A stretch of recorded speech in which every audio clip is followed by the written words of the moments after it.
know, Rachel is just expressing like, I like didn't really feel like your family liked me. Like she's trying to talk about the concerns that she had walking away from his hometown. And Tino over here is not able to host or be involved in any type of capacity. He's very dismissive of her feelings, of her concerns. He's just like, don't worry about it. Like, don't be upset about it. Let's move on. And that is just so annoying because then after that, he has the audacity to go to an interview and be like, oh yeah, like, I don't even know what she's upset about. Okay, but if you had listened, you would know. Like, it's just,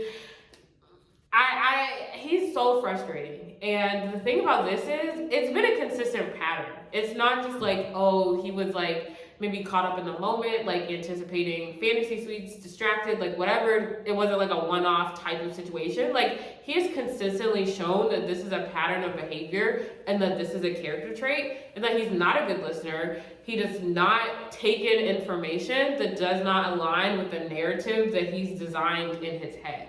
And Rachel was saying something counterproductive to his impression of his family and how he wanted his family and Rachel to interact. And so he just literally tossed that information out. He said, this is not in Tino's world. This is not part of my story. Therefore, I will not interact and engage with this information. And that's just such a problem. Like right now, I think Rachel thinks like, oh, like cute, haha, like he's able to like, honestly, I couldn't even tell you what's going on in her head. But maybe she's like, oh, I'm really trying, y'all.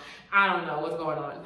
But either way, this is gonna pose, I think she's glossing over this character trait right now, but this is gonna come to bite her in the butt later because I wholeheartedly believe that she will pick Tino, unfortunately.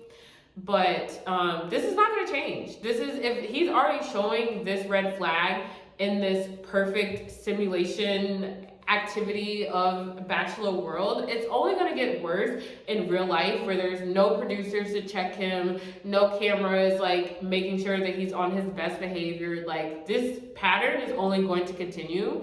And if Rachel continues on like she is in this situation, it's going to get to a point where like she's expressing herself, Tino's continuously disregarding it, dismissing it, and she's just gonna stop speaking up. Like, she's just gonna stop sharing her feelings.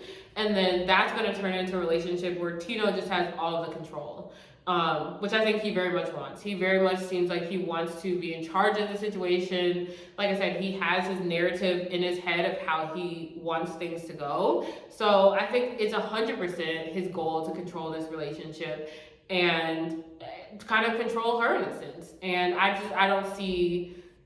really cannot see any sort of ending in which he turns this behavior around, because Rachel is allowing them to build their foundation on this type of behavior. And if you don't nip this in the bud in the beginning, this person is going to say, okay, this is how this person is allowing me to treat them.